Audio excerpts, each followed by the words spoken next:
Hey YouTube, it's Matt with Olympus Reptiles, and today we're going to talk a little bit about the reptile market and where it's headed. So everybody and their brother, myself included, has talked about the state of the market, and whether it's terrible, good, blah, blah, blah, blah, blah, blah, blah, blah, blah. I want you to think back. For you guys who have been watching us a long time, we're going to take a little trip in the Wayback Machine, right? I can't give you the exact video dates, but I can tell you I was one of the first people to start telling you that the bottom was going to fall out of this market. I told you that when the market was at its height. Everything was banging. Everybody was making good money. All these things were happening. I said, enjoy it because it's going to change. And I caught a lot of flack and a lot of shit for that. Same people gave me some shit for that are now talking about how the market sucks. And we've been vocal saying, well, the market doesn't really suck. The market's doing what it's supposed to do. This is expected. Where we're at today is expected. We've already had that conversation. We've already made that video. So now let's talk about what happens next. Because just like we could tell you what was going to happen before, and it happened, I'm fairly confident I can tell you what's going to happen next, and it's going to happen. I don't know the exact time or how long it'll take. And I'm not a big fan of blaming COVID for things, but yes, COVID does have some things to do with this, because what happened with COVID, people had two things that they didn't have previously, okay? During COVID, people had time, because a lot of them weren't able to do their normal work or whatnot. Many people are still getting paid or whatever, or working from home, and some of them are only working half the time and getting paid. They were also getting free government money. So people had time and they had money. What is that going to cause to happen? Well, one, you saw an explosion in a lot of hobby markets, and in markets in general. It did stimulate the economy, which was part of the plan, but it really stimulated the hobby markets. The reason it stimulated hobby markets is because people were looking for some shit to do to fill their time. So you have all this time on your hands because you're at home now. You're bored. You want to be part of a community, part of something else. You're looking for things to fill that time. Some people found reptiles. Some people found going to the gym, I'm sure. I'm sure some people picked up whatever other hobby they could imagine, but a lot of people... Was that number 6 again? Of course. Roar. This one always does that. Okay, I ought to fix that. A lot of people found reptiles. So then they're all coming to the market. At the same time, too, we had Morph Market, which gained traction and grew even bigger. You could buy them online. You could get them shipped. You didn't have to go anywhere. All of these things literally led... Why are you guys... Oh, I can't move you too much because you're trying to... Yeah, hanky-panky in there. Which is why they're hitting the probe. Anyway, all those things were pushing this market to grow. So then what happens? What happens? Well, two things happen. One, a lot of people had to go back to work. Okay? Work said, hey, no more of this work from home shit. We're open. Get your ass in the office, or get your ass to the production line, or whatever work it is that you did. You're going back to work. So now we have less time. So one of the commodities is cut down. People also underestimated a lot how much time that hobby takes. We all did that when we were first starting out. Oh, it'll only take this long. Okay, it takes a lot longer, right?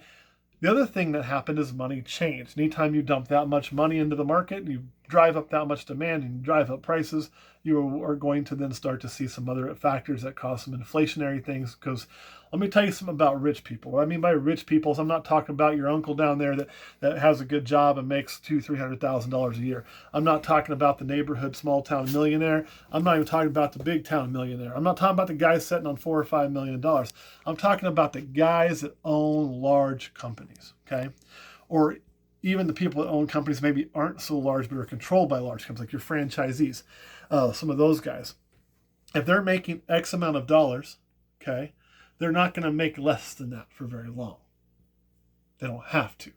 So what will happen is, as the cost of things like finding employees goes up, which we also saw post-COVID, and the cost of those things, I'm not going back to work for less than this kind of shit, goes up, right? Which is a needed thing in a lot of ways, but what tends to happen, because we don't really legislate that the way we should, or control that the way we should, it's hard because, yeah, that's a whole nother video. You're getting some political beliefs about capitalism, socialism, and the truth is both of them have their merits. I'm not going to tell you which one's we need a little aspect of a lot of stuff to get shit perfectly right. But what they're going to do then is you're going to see prices and increase. So the owner of the company still makes the same amount of money. I learned that lesson way back when I was in high school, and I didn't learn it from a textbook. I learned it working for my local Sonic, right? That was my high school job. And minimum wage went up, right? And I was making above minimum wage. I've been there for a while. Bang. Well, minimum wage went up. My pay went still above minimum wage, but not as much because he had to give everybody else freaking raises to get that extra $1.25 an hour. So everybody got like $1.25 to get to minimum wage. I think I got like 85 cents, so still a little bit above minimum wage. And what was I doing 2 weeks later? Me and my manager were out there replacing every sign with the new updated prices. Why? Because Sonic wasn't going to lose money. They're paying their employees more, they're going to charge you more, and they're still going to make the same profit margin. Ding, ding, ding, ding. See how that works? So as that begins to happen, right, then inflation goes up. Inflation goes up with groceries. It goes up with your light bill. It goes up with your gasoline. It goes up with purchasing a car. It goes up with your car insurance. Ask me how I know that one. It goes up with all of these things, and it goes up across the board in this situation. So then what happens is people had time. They don't have that anymore. They had extra money. There's no government money coming in anymore. And while their check may have gotten bigger, it really didn't. It kind of got the same size or smaller because everything costs more money. Look at your grocery bill from 3 years ago to now. Okay? That's all you got to do. See what I'm talking about. So then you don't have as much spare money, which means you're not investing spare money into hobbies. The average person may have been putting, let's say, $3,000 or $4,000 a year into a hobby, okay? Because they had the money to do so. Well, now life kicks them right square in the balls, and reality hits, and now maybe we're only going to put $1,200 into a hobby a year. We probably have more than one hobby. I have several hobbies. I like to do snakes. They pay for themselves and pay me money. It's not a hobby that costs me any money anymore. I'm not losing it doing this. I like to travel. That does not pay me money, okay? Promise you that doesn't. There's a few other ones I have to put money towards to be able to do, but I'm also not putting money to some of the hobbies I had before. There were some machines I was building that I'm no longer working with because I don't want to spend my free money on that. And like everybody else, I have less free money than I once had outside of this world. So what does that do then to a market like reptiles? Because it sounds like as I'm speaking, prices should be going up, right? But we've seen the exact opposite. We've seen prices go down. Well, we are still susceptible to supply and demand. So when you bring all these people into the hobby, okay, and you bring all these people, some of them come into the hobby not for the hobby. Some people got in for the money. They're seeing these money and they're seeing these things. They're saying there's a way to make money. They came in as an investment. Nothing wrong with that. I'm not ripping them. That's their choice. So you have this production that then begins, and now, we're at a point early on where I can make something and sell it for this much. Well, everybody else is making that, and then the number of people wanting to buy it now decreases. So the price has to decrease. And we've seen that happen rapidly over the last I would say year and a half, wouldn't you, Caleb? Where things that people said, oh, that's always going to be worth at least, a couple grand are now $300, $400. And hard to move at that. There's some clown combos you can point to that way. That, if one stepped out and looked, should not have been a shock. We could see that coming, right? So, what's going to happen next? And then we'll go to Patreon and tell you how you can set yourself up, depending on what you're wanting to do, because what you want to do may be different than what I want to do, and I'll tell you the way to do it no matter what, to be successful in that market. And it does look different than it did before, to an extent, because it's going to. So what's going to come next? Well, prices are going to bottom. They may have already bottomed. I'm not really sure on that. I don't know where the bottom is. If I was really good at predicting the bottom and the rebound of things, I would have an entirely different hobby where I would be making a shit ton of money, way more than I do on snakes. But that's not my area of expertise. But prices will eventually kind of hit that bottom. Not for every morph. Every morph will still drop. Every morph is going to follow the same line. It's going to come in and be really high. If it gets popular, it may shoot up even more, and then it's going to slowly decline as supply kicks in. And as the supply gets high, the demand tends to drop out of the bottom too at the same time, which is one of the unique things about this kind of hobby, because it's not like, oh man, I really like, Glocks. I do, because that's what I shot for work, right? Well, supply of Glocks and demand for them is always going to stay kind of there. Where, like, if you're talking about a new gene, let's call it the X Factor. I'll say the X Factor comes out and it's a $5,000 pop baby. Everybody is trying to get that. Well, as production of the X Factor, there's more and more supply. There's also the demand drops because more and more people already have it. So you end up with two things going down at the same time in this hobby, which will lower things down the elevator a lot faster to a bottom point. And that bottom point tends to be where we see things now like, oh, you can take any of your base genes, your lesser, your pastel, those kind of things. And in the recessive world, you're probably looking at your albino, your pied, your single gene clown. Those type of things are kind of at that point now too, where that's kind of the bottom. That's where they're going to kind of hit, and you're going to be able to sell those for that much. It may ride like this a little bit, but these days are over for them, right? But the bottom of the whole market is when, there was a time not so long ago, pastel female you could get $100 for all day long, and now you can't. And that's not because pastel is less in demand or less. I mean, hasn't been in a high demand. It's been a high supply for a very long time. It's because it's used in a lot of combos. It makes things pretty. It's why I keep it around. But now you probably aren't getting that at a show. Maybe not. But it's probably gone down some. The bottom has gotten lower. So we have experienced that. And when will that stop? I don't know, but I honestly don't think we're very far off. We may have hit it or we're getting kind of close. My personal opinion. So what will happen next is we've hit this weird time in history where history went, we're going along, hitting our highs, hitting our lows, wha-bang. So then we have to go wha-bang. It's like a roller coaster, right? If you go up a little hill, you go down a little hill most of the time. If you go up a big hill, you gotta come down a big hill.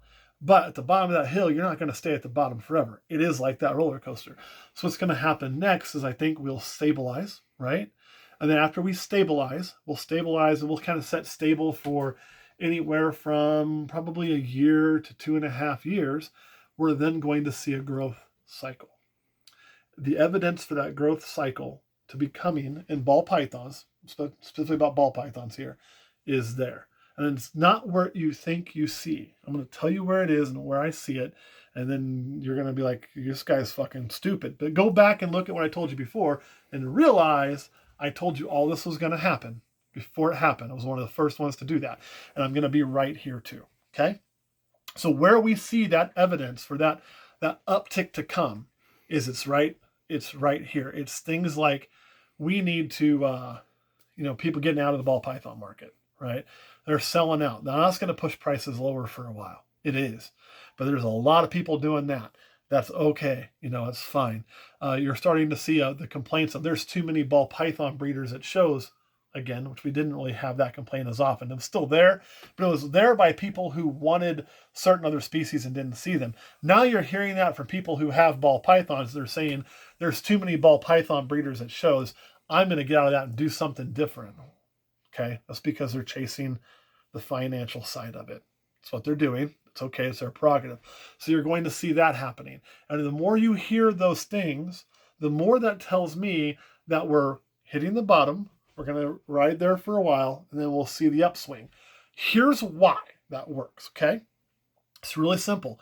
As you see that all happen, and you see that there's too many of this, there's too much of that, we need to get out of this, we need to move to this, you'll start to see at shows, and I've already seen this at shows I've been to, I don't feel there's as high a percentage of ball python tables as there once was. It still dominates everything, but I started to feel like I see more other species there. Things I don't see as much of that I used to would be like cresties. I don't see as many cresties as I used to, or leopard geckos. I used to see more of them than I see now. But I'm seeing more people with variety and other things, and less.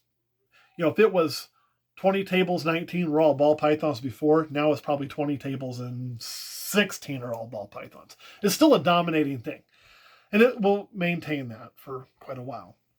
But as you see those numbers drop, ask yourself this question, and there is one X factor too, and that X factor, I hate to say this, is the loss of Brian Barczyk. And I would be remiss if I didn't mention that X factor, because I do not know how that is going to affect the social media. I know that channel is going to keep going, and it's more all reptile based, but it's very heavy back in the day ball python, and that helped to push the ball python market, make no bones about it, But if people on social media are looking for reptiles, and they're still finding, when they first get into the hobby, things like ball pythons. And ball pythons stay, no matter what we do, they really stay that perfect first pet snake, right?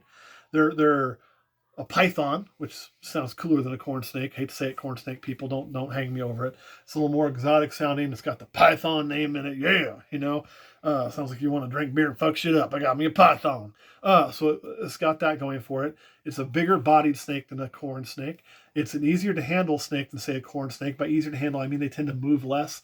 So sometimes new snake keepers, and that snake's all over the place, and the corn tends to move a lot, freaks them out. Size-wise, they're perfect. They're smaller than, carpets. They're smaller than boas. They're smaller than retics. They're smaller than berms, but they're big enough to be substantial still, which is what a new snake owner tends to want. They want a snake that's going to have some size. They don't want a children's python, right? They don't want the spotted python, right? They want something that's going to have some size and some girth, but isn't so big they can't deal with it. And they want something that is a relaxed thing to handle. Because ball pythons fit that niche so well, when it comes to the snakes, unless something rises up to supplant that, all the new people coming in, most of them will start with ball pythons, right? So as these people leave the market, we're tired of doing ball pythons, I'm going to see myself out, right? That's great. Or, well, there's too many ball pythons to show, so I'm going to get something different. Hey, that's great. Exit left or exit right. I don't fucking care. And I'll still tell you, having variety on your table, as I've said before, is a good thing. It's a good thing to have variety. I'm not against that at all. But as that happens, new people coming in will still come to ball pythons more than most other things. So that means that those who are still here, right, will see that market increase, because what's going to happen is those people leave, the production will go down, so the supply will go down, and as new people come in, the demand should stabilize. And as the economy stabilizes, and again, it's seeing the same thing that we've seen, this hyperinflation that's going to get more regulated, and then the wages will catch up, and everything will kind of be, honestly, where it was. The numbers will be different, but, maybe the average American makes 60,000 instead of 40,000. That 60,000 is going to basically be 40,000 what it was then. So as that all finishes stabilizing out, and people feel a little more like relief, and know where their finances aren't afraid of next month's gas bill or grocery bill, they will start to come back to their hobbies. And the ones that find this hobby at the same speed we did before COVID, where ball pythons were experiencing this already, are going to come in, and we're going to see an increase. Will that increase be the same bounce that we saw with COVID, where we went bang? No, it will not. It's not going to be that bounce again unless some other crazy shit in the world happens. But will it be a significant bounce? Yeah, it will. And then you guess what's going to happen a few years later? We're going to tank and do this again. And then we're going to go back up and do this again. That is always what's going to happen in the cycle. And that cycle will stay until an animal replaces the ball python for that. Personally, I just don't see any animal out there even close to replacing the ball python. In the lizard world, I feel like we've seen those changes happen. When I first got into lizards, man, it was leopard geckos everywhere. Leopard gecko, leopard gecko, leopard gecko, leopard gecko. And then it was bearded dragon, bearded dragon, bearded dragon, bearded dragon. And then cresties had their moment in the sun, right? And then we kind of got back to bearded dragon, bearded dragon, bearded dragon, bearded dragon. And now we got beardy moms. Man, fuck beardy moms. Actually, they have their place. They're just like, oh my God, though, right? But you have like more of those lizards that can fit that niche, so it can change back and forth to what our focus is. I ask you again, what snake fits that first time keeper like a ball python? What one does? There's really only one other one out there, and that's a corn snake, and it doesn't even fit it as well because it's not exotic. People want exotic. It probably would fit it if you were selling snakes over in Africa, maybe, where they don't have corn snakes. Maybe like, oh, damn, that thing's cool as shit. And corn snakes also have their moment in the sun. What supplanted corn snakes? Ball pythons. That's what it was, guys. Boas are never going to do that because of their size. Burmese will never do that because of their size. Retics will never do that because of their size. As a matter of fact, the more laws that get passed against Burmese and retics, which I am not for, but if we don't take care of our shit, it's going to happen. And Personally, I don't think we can take care of our shit because there's too many dipshits in the reptile world who are going to do screwed up crap, and make us lose our ability to keep certain animals. As those animals get taken away in more places, guess what grows? Ball pythons, right? The only thing that's near and dear in size is maybe be an Angolan, but Angolans are very similar to a ball python. They just don't have the morphs. So, yeah, that's problematic. So anyway, that's where I see the market going. We're going to grow again, guys. This market is going to swing back up, and it's going to begin to happen within the relatively near future. It depends on when the bottom actually is. But when I see people exiting, like I'm seeing, which is not the first time I've seen it since I've been doing this for like the last 8 to 10 years, I now look and go, okay, this is a good thing. And this is why, because this is a market hitting its bottom, resetting itself so that we can then rebuild and experience the next trip up. The first time I saw that ever happening, I kind of freaked out myself and thought, oh my God, what if it's really dead? Then the second time I saw it, I said, you know what? I think it's going to be okay. And now I see it, I just kind of chuckle at it because it's like, well, it's whatever, right? This is also why I always say, if you're doing this for the money, it is certainly a harder road than if you're doing it because you like it. You should always breed the things you like, because when I'm breeding what I like, does it really matter much if I get $2,000 for it, $1,000 for it, or 300? Well, I mean, yeah, but it doesn't hurt as much because I like what I'm doing. That's the key, right? If all I cared about was I got to get $2,000 for this, and then when I'm not getting $2,000 for it, then I'm having a fucking meltdown. I'm in the wrong hobby, because we're not dealing with trading cards. We're dealing with living fucking animals, people. Keep that in mind. Breed what you like, because these things are alive. There is no waste. Not even in a normal. A normal deserves some kind of life. Find a school or find something, just do something with it, right? All right, Caleb, you want to add to my weird market ideas? Nope. Do you think I'm crazy? Nope. Do you think it's right? Yeah. Why the fuck is it if I give a man a camera, he can only say 3 words? If I don't give him a camera, he can talk all day. But you give somebody a camera, they get 3 words. Nope. Yep. Maybe. That's it. That's what I get out of him. Whether it's Caleb or whether it's Kurt, it doesn't fucking matter, y'all. 3 fucking words. All right, guys. Thanks for watching. We'll see y'all next time.